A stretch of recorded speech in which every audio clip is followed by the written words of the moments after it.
آپ لوگوں نے اپنے کیسز تو معاف کرا لیے، لیکن لوگوں کے لیے کچھ نہ کچھ ڈیلیور اگر آپ کر دیتے تو شاید یہ ایک بیلنس ہو جاتا. لوگ کہتے کہ اگر 60% غلط کام ہوئے تو 40% اچھے بھی ہوئے، لیکن ٹوٹل اسٹیبلشمنٹ کے ساتھ مل کے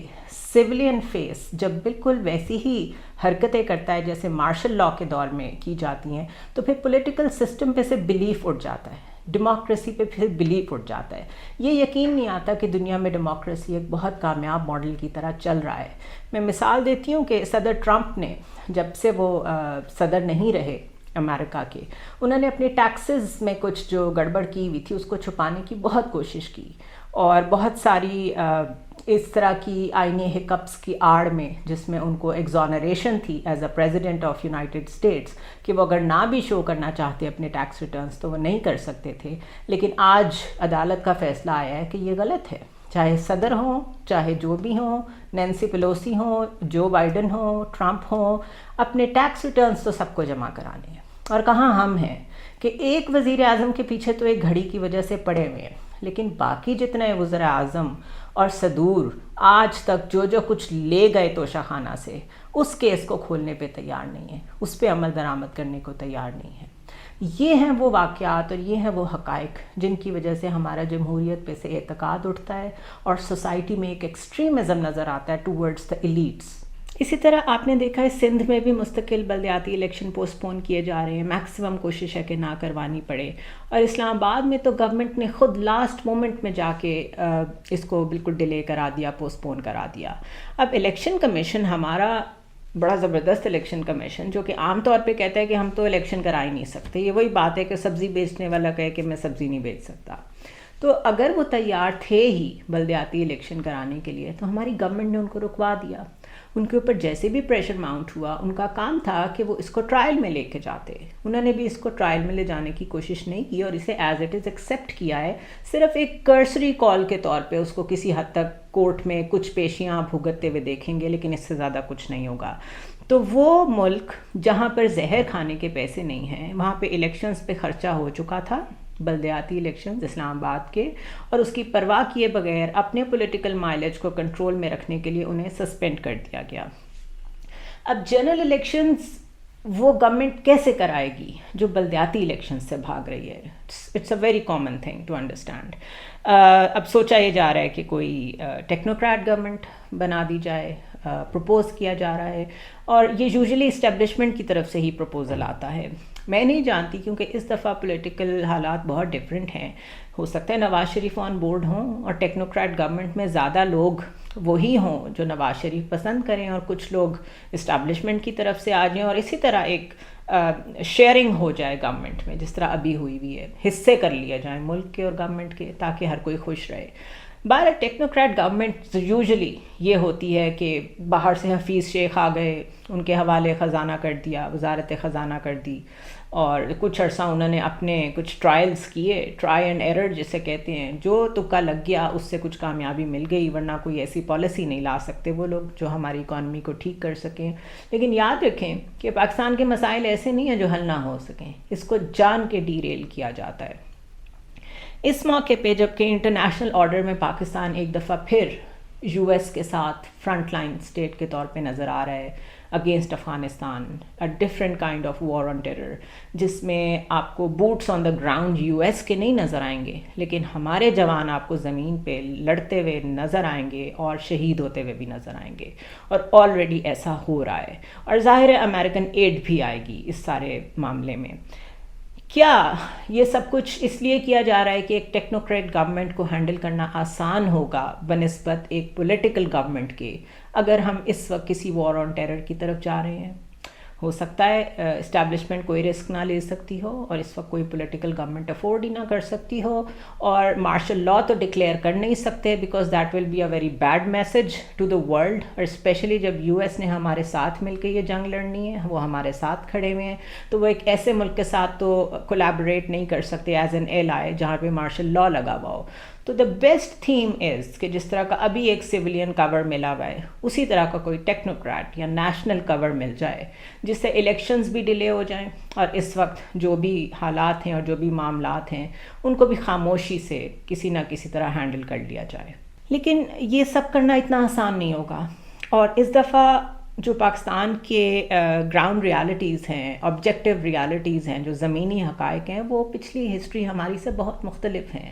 لوگوں میں ایکٹیوزم بہت آ چکا ہے، اور اس کی واحد وجہ صرف یہ ہے کہ عمران خان کی گورنمنٹ جیسی بھی تھی اس کو ہٹا کے جب واپس انہی 2 خاندانوں اور کچھ اور چھوٹی چھوٹی جماعتوں کے سپرد پاکستان کو کر دیا گیا، جن کے خلاف خود یہ بیانیہ بنایا گیا تھا کہ وہ بہت کرپٹ ہیں، اور پھر internationally Panama papers, Panama gate کہہ لیں اس کو، اور جو ان لوگوں کی چیزیں سامنے آئیں اور ان کے سزا یافتہ ہونے کے باوجود ان کو ہمارے اوپر مسلط کیا گیا، تو لوگوں کا ایک ریاکشن ہے. غلط ہے، صحیح ہے، یہ ڈیبیٹ ہمیشہ چلتی رہے گی، لیکن لوگوں کے ریاکشن کو ہمیشہ سمجھنا پڑتا ہے. آپ اسے کاؤنٹر نہیں کر سکتے، نہ اسے طاقت سے دبا سکتے ہیں. آئی ہوپ کہ ہسٹری سے یہ بات سمجھ آ جائے لوگوں کو، لیکن اس دفعہ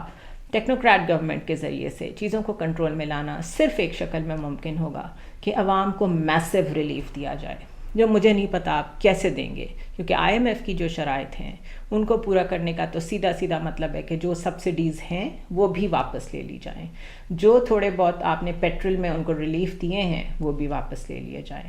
الیکٹریسٹی میں جو ٹیرف ہے، گیس میں جو ایشوز چل رہے ہیں، سب ان کی مرضی کا مانا جائے، تو اس طرح تو ریلیف نہیں مل سکے گا. سو بیسکلی حکومت سے باہر ہو کر اگر PDM بیٹھتی ہے، اور یوں کہہ لیں کہ مسلم لیگ نون بیٹھتی ہے یا پیپلز پارٹی بیٹھتی ہے، تو وہ بھی ایک پریشر ماؤنٹ کرے گی اسٹیبلشمنٹ پہ، اور اپنی اب تک کی جتنی بھی ناکامی ہے اس کا سارا ملبہ ڈالنے کی کوشش کرے گی اسٹیبلشمنٹ پہ،